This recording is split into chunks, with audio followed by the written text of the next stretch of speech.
Louis Agassiz was a Swiss-born biologist, physician, geologist, teacher, and, most notably, a pioneer in the area of natural science research. His seminal study on glacier activity and extinct fishes were groundbreaking contributions. Agassiz grew raised in Switzerland and went on to become a professor of natural history at the University of Neuchâtel. Later, he obtained a seat at Harvard University, where he rose to prominence for his unique teaching technique, which revolutionized natural science education in the United States. Louis Agassiz was born on May 28, 1807 in Motier, Fribourg, Switzerland. It is the country's western, French-speaking region. His father, Jean-Louis Rodolphe, was the last in a line of 7 Protestant pastors who instilled in him religious values. Rose Mayer Agassiz, Louis's mother, fostered his interest in science. Louis was homeschooled at first and later proceeded to Bayonne to complete his 4 years of secondary school. He finished his education at the Lausanne Academy. He pursued medicine as a vocation and studied at the universities of Zurich, Heidelberg, and Munich. He did, however, broaden his knowledge by studying natural history,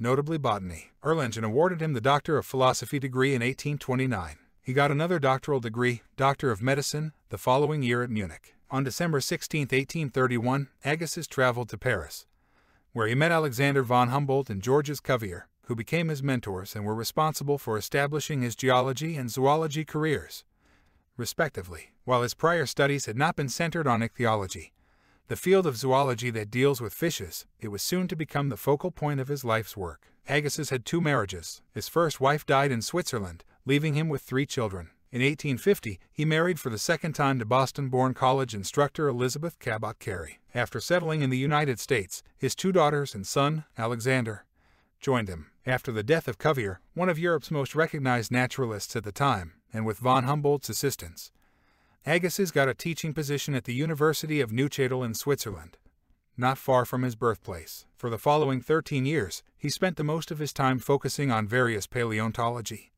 systematics, and glaciology projects. Through these writings, he became a staunch supporter of the hypothesis that the Earth had experienced an ice age. From 1833 to 1843, he produced his 4-volume book Recherches sur les poissons fossiles, which compiled information on over 1,700 fossil fishes at the time. The book, which was mostly drawn by Joseph Dinkel, acted as a catalyst for subsequent study into extinct species of all types. In the years 1842 to 1846, Agassiz was in Neuchâtel and produced his Nomenclator Zoologicus. It was a massive categorized inventory of every genus and subgenus name published in zoology since Linnaeus' time. Agassiz's need for financial aid grew as his descriptive work progressed. Fortunately, the British Association stepped into aid, as did the Earl of Ellesmere, also known as Lord Francis Egerton. Agassiz was given the Wollaston Medal by the Council of the Geological Society of London in 1836 for his work on fossil ichthyology. He was elected as a foreign member of the Royal Society 2 years later. Agassiz broadened his interest and research to include invertebrates. In 1837, he worked on the prodrome,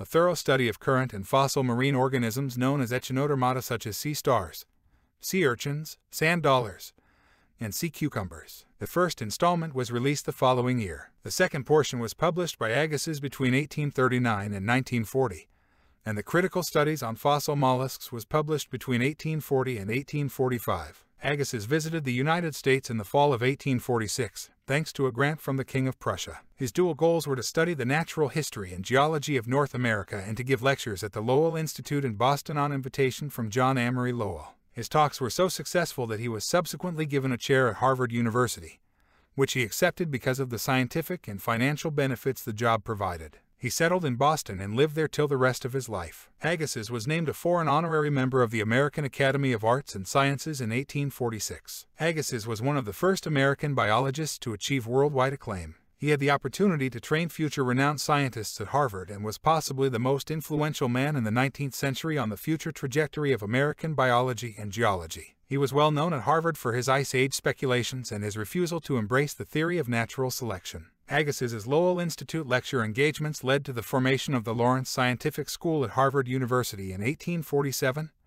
of which he was the head. He created the Museum of Comparative Zoology in 1859 at Harvard, where he was named zoology and geology professor, and served as its first director until his death in 1873. Agassiz worked as a non-resident professor at Cornell University while teaching at Harvard. In 1852, he obtained a position teaching comparative anatomy in Charlestown, Massachusetts. He did, however, retire after just 2 years of teaching. His scientific studies ended about this period, yet he remained a significant impact on many subsequent renowned scientists. In his honor, Henry Wadsworth, a close friend, penned the 50th birthday of Agassiz in 1857. Agassiz became unwell in the 1960s and chose to return to the field for leisure as well as to restart his study of Brazilian fish. In 1868, an account of one of his adventures, a trip to Brazil, was published. Agassiz returned to South America a few years later, in 1871, to explore the Magellan Strait on its southern Atlantic and Pacific seaboards. Charles Darwin commended this voyage, despite the fact that Agassiz was the former's lifelong opponent on the idea of evolution. During his latter years, Agassiz strove to create a permanent school for the study of zoological science. In 1873, a private donor named John Anderson gifted him the island of Penaquis in Buzzards Bay,